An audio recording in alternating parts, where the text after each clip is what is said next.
In this video, I am going to answer, is dairy bad for you? All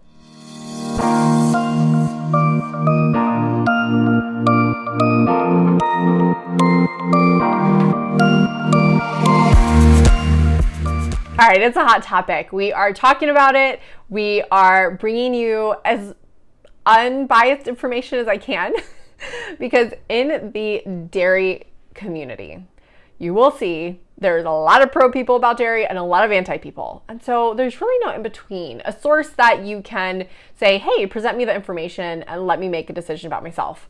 Obviously, it's hard to sometimes keep your opinion to yourself, but I do want to bring to light some of the things that happen in our body, and then obviously with the dairy product itself. So I do truly think that having dairy is something very personal. Very personalized, individualized. There's so many things that depend on how well you jive with dairy or how not well you jive with dairy. So it just kind of depends on the person. But all in all, it's as much as we want to just say bad food, that's it, or good food, that's it. It's just good food. It's not that simple. And when you've been in the nutrition world, I feel like for as long as I have and have done so much education and still doing education, as I'm even going for my doctorate next year. Call me crazy. It's just really interesting to see all the different theories and sides that people take in the nutrition world, even people that aren't really educated officially, but maybe you've done their own research on their own, and it's just a confusing world out there, you guys. So I get that, I get the confusion, and I know you just kind of want to understand. So I have some stuff that I do want to bring to you, and the first thing that I want to mention is, as we dive deep into this, is that the lactase is an enzyme that helps break down lactose. So this lactase enzyme actually diminishes over time as we get older. And this is not something that we can fight. Obviously, genetics do play a part. So some people can have it for higher levels for longer. And then some people have it go away quicker based on genetics. But we all have it really high when we're babies because we're eating milk, drinking milk technically. And we're drinking milk on a very regular basis. It's like our main food source. So when we're babies, we have lots and lots of lactase. Now, as we get older, again, based on genetics, we all, no matter if you are 20 years later, 30 years later, we all do start to dwindle on our lactase enzyme. So I like to bring out this point to naturally say, okay, was this a natural sign that our bodies shouldn't have dairy as we get older? I just kind of thinking in that way. So I thought that was really, really interesting. Now, technically a way around this is, this is could be a whole other episode and YouTube video, is raw dairy. Because the way around it is that the way our dairy is processed today, what you find 90% in the supermarket is actually, I would say maybe 99% even, all the dairy products have been heated really high, have been pasteurized and, to clean it and all that stuff, which is great. But one of the things that actually is a negative about it is that it kills a lot of the nutrients and it kills a lot of the lactase that is naturally occurring in milk. So the milk that you get from the store is going to have none. And if you got raw milk and you were able to find that near you, this is mostly illegal in most states. So it's really hard and expensive to find, but it is the better version per se, because it's not pasteurized. And people would actually argue that because they would say, then you're going to get a crazy bacteria and all that. I would say you have to get to know the farm and the people who's processing it and all that to ensure the quality and what they're doing to prevent that. But if you think about it, I like to view things from all angles. Our ancestors that did use dairy, and this kind of sounds like I'm being pro-dairy. I'm not. I'm trying to be very open-minded for you. And I have clients on dairy and I have clients not on dairy, if that shows anything. Our ancestors used to do dairy, obviously raw, because we didn't have the technology of pasteurization and stuff. So just wanted to note that. But anyways, so this raw dairy has lactase in it, so it could potentially bypass that barrier to support you if you do drink it when you get older, as your lactase enzyme production decreases. Now, another thing that dairy has is hormones, obviously, because milk is meant for a baby to grow, and you'll naturally find estrogen, progesterone, testosterone, prolactin, all these hormones that are in milk. You will find it in milk. So yes, you are drinking something that has hormones in it, but, and I will preface this, is that the study I was about to mention is funded by the Dairy Council. I don't think that automatically discredits a study if it's funded by a certain company or person, but it does have some sketch to it. And I find that when you read these studies, you really have to know that, and you can discern and make like what you take out from the study knowing that. And I do that because obviously in this study, it said that hormones we consume in dairy doesn't have an effect on our sex hormones. So even though it has estrogen and it has testosterone, it doesn't affect ours.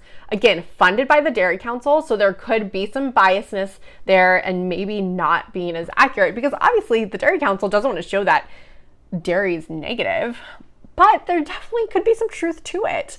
I like to think that, you know, if I had a product that I was really passionate about, that I knew that worked, and the only way I could get it researched was if I funded it, then I would obviously fund it. There could be some bias because I have my hands in it, but I don't like to think that it totally discredits it. So just take that with a grain of salt. But outside of that, dairy does influence insulin levels. It actually does increase insulin, and it does increase IGF-1, which is insulin growth hormone 1. And this is tied to increased risk of cancers. So there is that. And then obviously if someone is struggling with blood sugar, even though there are studies that showing that dairy is helpful with blood sugar balance, there was a study that showed people who consumed high dairy, people who consumed low dairy, the people that consumed the low amount of dairy had smaller levels of insulin. So just something to note. Again, I really just want to give you information so you can kind of ponder about it and make that decision for yourself. Okay, and so now moving into the dairy proteins, the most popular ones are going to be your whey and casein. And casein, there's multiple types of casein, but I will actually only talk about one of them, which is beta casein, because this does have some research. And if you've been to the store, you might have seen something called A2 milk. And this is where it comes from, because beta casein is broken down into A1 and A2. And what this means is there's just a slight structure difference. And I want to read you what a study found. A study found that people who drank A2 milk had less digestive discomfort compared to when they drank A1 milk. And when someone drank A1 milk, there was an increase in gastrointestinal inflammation, delayed transit, brain fog, and digestive discomfort. Something to note here that I really do like is that I find a lot of people drive better if they do want to do dairy with goat's milk. And maybe this is part of the reason, because goat's milk only has A2 milk. So maybe this is why people drive with it better. So just something to note, because when people are allergic to milk, it's most likely because they're allergic to whey or casein. And so not saying that A2 milk, if you're allergic to casein, I would actually still steer clear of it, to be honest, but the dairy proteins are an issue, and that's what a lot of people react to. The other thing to note is that casein has the potential to be cross-reactive with gluten. That means if you are sensitive to gluten, you also might become sensitive to dairy. It might trigger the same inflammation reaction as gluten would if you're gluten sensitive, and then when you eat casein. So it's really common. That's why you see people who are grain-free, gluten-free, also be dairy-free as well. And then here I'm going to also mention, because I've talked about here on the YouTube channel about food sensitivities, and there are very personalized dairy sensitivities, because every dairy product is different. And I'm going to put here, as you can see, this is from our MRT test, and this is what is showing how all the different products are separated. And people may ask for, why are they separated like this? Because the way these dairy products are made, they have different numbers of antigens. so people are going to react a little bit differently. So maybe someone who can't do milk, but they can do yogurt or cheese, that is definitely possible. So this is why we're huge fans of getting our food sensitivity panel done, so you can kind of personalize which dairy to consume if you do want to consume it. And I, hands down, like 90% of people that get tested with us get yellow, but red to cow's milk. I just find so many people can do cow's milk. They can do different types of dairy, but cow's milk is always so high. And I've always wondered why that happens and why that is like such a big thing now. Also, diving more into the root of it. If you have a lot of gut issues, you're also going to show up with more food sensitivities and maybe not be able to tolerate dairy. So maybe if you just work on gut health, you're able to tolerate dairy just a little bit better. So making sure that you are getting the full picture. I also find that dairy is pretty dose dependent. And what that means is that, like, if someone has it here or there, it's really not that big of a deal and they feel fine. But then I see it when people are like, they have it here or there. And I'm kind of holding my hand. I'm slightly guilty. I'm okay. And then all of a sudden I find myself like, okay, I'm kind of eating it a little bit, but I'm eating it every day. And then that's when I'm like, oh, I am breaking out, or man, I've been really bloated the last couple days. So it's very dose dependent. So you may be okay with just a little bit, but having too much of it will throw you over the edge. And now let's get into the dairy nutrition, because dairy truly, truly is such a good source of healthy fat. That cannot be denied. And it's an incredible source of certain fat-soluble vitamins like A, D, E, and K.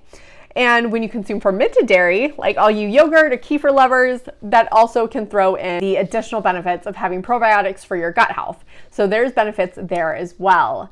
So the key, if you do want to do dairy, is going to be looking for grass-fed or raw. You really want to get good quality. And I say this because most of the dairy out there is going to be from factory farmed cows that are not treated correctly and not fed correctly either. They're shoved with like soy and corn just to fatten them up and just to get them being a food cow. It's really important to make sure that whatever you're consuming, a byproduct from a cow, that it is treated correctly and fed the right things. Because just like a nursing mother with her breast milk, there are certain things that breastfeeding moms have to be careful of intaking or doing, and that's because things are passed down into her breast milk and onto the baby. So the same goes for our animals. If we are consuming, we have to make sure and know that our animals are being treated and fed correctly, because it is going to be passed down to us. So quality matters so much. And I am 100% against dairy that isn't higher quality. And honestly, if you can't get the higher quality, then in my opinion, I think it is better to just nix it completely, because I see so many people have a lot of issues with it. Obviously, with not good quality dairy, you're getting exposed to potentially more harmful things and toxins. Quality is out there and you can get it. It is not really hard.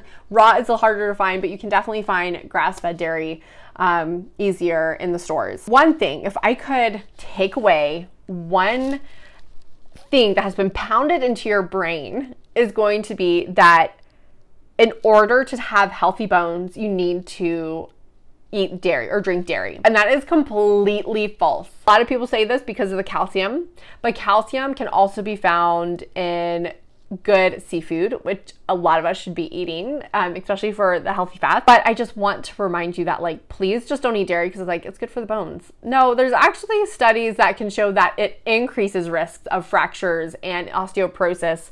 And then there are studies that show it's great for bone health. So you're not really going to win in that area. Studies show both sides. But that's not true. And you can get calcium and all these other things in other sources if that is what you're worried about. You do not have to eat or drink dairy in order to maintain healthy bones. So is dairy good or is it bad for you? Well, I left you with a lot of facts, a lot of things to ponder and think about. And I encourage you to do food sensitivity testing, check in on gut health, maybe take it out for 30 days, see what happens and add it back in. Shoot for more higher quality instead of regular factory farm dairy. So just some changes that you can do if you want to continue having dairy. And if you don't, just to test your body and see how you do. I find that a lot of people do find themselves feeling a lot better without it. So people tend to be mostly dairy free in our practice, with the occasional thing that they absolutely love, like a pizza or a cheeseburger, out and about, eating with friends in a restaurant, and they don't have a dairy-free option, and they're like, you know what, it feels good, it is totally fine, because that one thing will not kill you, I promise. And they feel okay with it because they have it very occasionally. And some people honestly do need to nix it completely because it makes them feel so bad the whole time. So very personalized, very individualized. And if you need our help, we are right here to help you. Go into the description to check out our Work With Us page to request a free appointment to become a client of ours. I'll see you soon.